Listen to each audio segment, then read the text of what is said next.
Masdak mga master, maaga nga pala akong dumating dito sa mga tangke ng tubig dito sa kabilang baryo para mangunguha ako ng mga tilapia para gawin ko namang daing. At sana na may susurtehin yung aking dagway ngayon. Sana hindi ako di malason ngayon. Dito banda-banda, nilalagyan ko ng pamain yung aking panghuli ng mga hipon tabang. At yun yung ipapain ko ng panghuli ng mga tilapia dito. At dito ay bumabaktas na ako dito, hanap na ako ng pwesto at dito ko ito itataan. Nagdali-dali talaga ako sa pagtaan dito kasi mga alimatok dito, mga balibuo na. Sobrang ng limbaw talaga yung aking balibo. Nagkapakapa talaga ako sa kasadapling baka ako matakbuyan ng alimatok. At sa mga puntong ito ay niready nga giandam ko na dito yung aking akawil at tamang tanaw-tanaw lang ko dito sa palibot at sinusubay ko niya yung aking tinataan at kinukuot ko na dito sa kilid at pagtanaw ko dito ay mayroon na pala yung mga nanood gamay paman pero okay na ni basta di na ta magsigig huwat-huwat kasi sayang ang oras. Kaya kinukuot ko na dito yung mga hipon tabang at pinapasok ko dito sa aking lagayan at ibinalik ko na dito. Nagpakilid lang ako kaya aglimatok lagay isus na makahadlok talaga. Kaya agad-agad na akong dumali-dali pagbalik dito sa aking pwestuhan para magsugod na akong pamingwit at dito na pinapaunan ko yung aking kawil at di na pinadugi-dugay. Hinahagis ko na sa tubig, hinuhat-huwat ko na dito. Agad-agad dahan-dahan biglang sinalom at binira ko dito. Sobrang lumilipay yung aking dagway kasi good size na pangdaing nahuli kong tilapia. Kaya agad-agad kong ibanalik baka kawan itong mga isda na ito pero hindi jud pinadugay-dugay nawa na pong pamataw. Pagbira ko iwa man madas ya nga oy. Pero okay lang yan, mahaba pa yung oras. Narato dani nagtuyok at dito naman banda-banda sumalom at pagkibara ko dito ay nadala na jud. Lumilipay na naman yung aking dagway. Agad-agad kong tinutokbo at pinapaslak sa sudlanan at dito banda-banda ay naubos yung aking pamain na hipon kaya kinukuha ko na rin dito. Madaghan-daghan gamay na yung mga nanulod. Siyempre di na ako pinalibag dugay-dugay. Agad-agad din akong bumalik sa aking pinupwestuhan para magsugod na pong pangawil dito kay bisig napad ni daghan ay naghuwat sa akong pamaon ngay hipon. Agad-agad yung sinalom kay way pagdugay-dugay bunlot na yun. Uy wa may nada. Agad-agad rin binalik at di na pinudugay-dugay sumalom na po at pagbunlot ko dito ay wa man gihapon. Sani katingkaw na to at di na pinudugay-dugay binalik na po at dito pinagmasdan ko dito at minasid-masid ko dito nang pinaghuwat-huwat ko dito musalom at dinira pagkabira ay naana doon noon nakuha na doon noon siya. Sabi naman ng tilapia sakpan ko ni mo ba? Sabi ko naman mas lisod pugdi. Tuloy ako sa pagkawil sa mga puntong ito at dito na umuntol-untol naman yung pamataw at sumalom at pagkabira ko dito ay nakakuha na po ako dito. Okay na ito kadlaki, dako-dako na. Sobrang lumilipay talaga ang aking dagway sa pagkawil ko sa mga oras na ito kasi bihira lang yung mga tilapia dito magpahuli ng ganito kapaspas. Pagkabira ko dito ay nakakuha ako diyang tilapia dito nga magsuon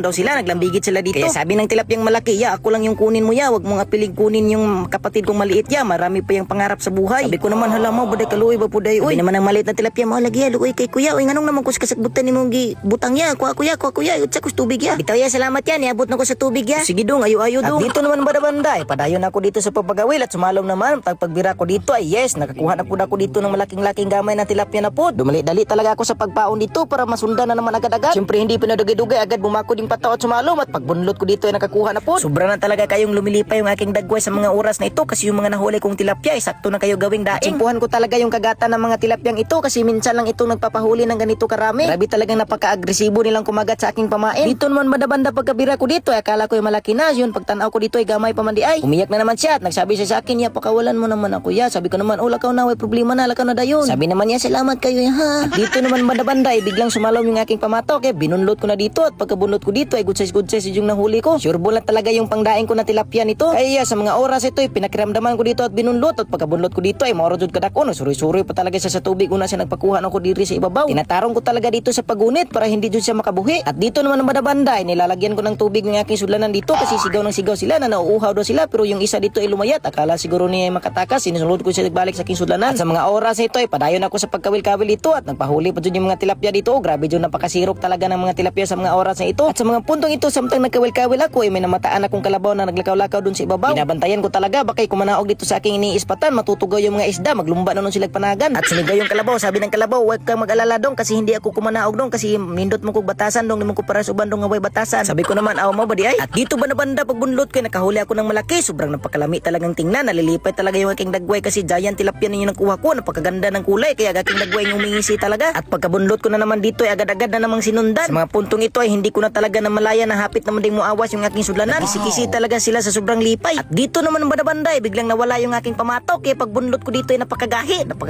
talaga. Yun pala ay naglambigit pala ng dalawang tilapia. Natutuwa talaga silang dalawa kasi magjuwa pala silang dalawa. Sabi ng lalaking tilapia, kunin mo kaming dalawa ya kasi nangako na kami sa isa't isa na wala talagang iwanan. Sabi ko naman, walang problema yan. Kana pa ba dali mapuno yung aking sudlanan? Kaya lumilipay na talagang maayo yung aking dagway sa mga oras ito. Nagkuha na ako dito ng sanga ng bukot-bukot. Dito ko tutuhugin yung aking mga ibang huling tilapia kasi yung balde kong sudlanan ay napupuno ng mga tilapia na. Sobrang nagaganahan talaga ako sa pagkawil-kawil sa mga oras ito kasi yung kagatan talaga ng mga tilapia ngayong umaga ay grabe talaga, napakalakas talaga. Sobrang lumilipay talaga yung aking dagway. Hindi talaga maguhit yung aking dagway sa kalipay kasi bihira lang talagang ganito kalakas ang pagkain sa mga tilapia dito sa aking pamain. Kaya sa mga puntong ito ay may nakita rin ako mga angler. Tinatawag ko sila na dito kayo pwesto kasi yung mga isda dito ay napakaulit talagang kumakaon sa mga hipon. Hira lang talagang magpapahuli ang ganito kalaki mga tag 3 fingers na tilapia. Halos kada punta ko dito ay kadalasan kong mahuli talaga yung parang mga dahon ng kamunggay kalakihin. Pero ngayon ay sobrang lipay talaga ng aking dagway kasi ganito kalakihin yung mga nahuli ko. Goods na ito pang daing at ito pa may tinutuhog pa ko dito at yung balde ko ay napuno pa doon ng tilapia. Sobrang nagpapasalamat talaga ako sa Panginoon at sa may-ari ng spot na ito kasi malilibre na naman ako ng gawain kong daing para pang ulam. Kung umabot po kayo sa part ito mga master, pa-share naman po ng aking video. Maraming salamat po. Lumilipay na naman yung aking dagway ngayon.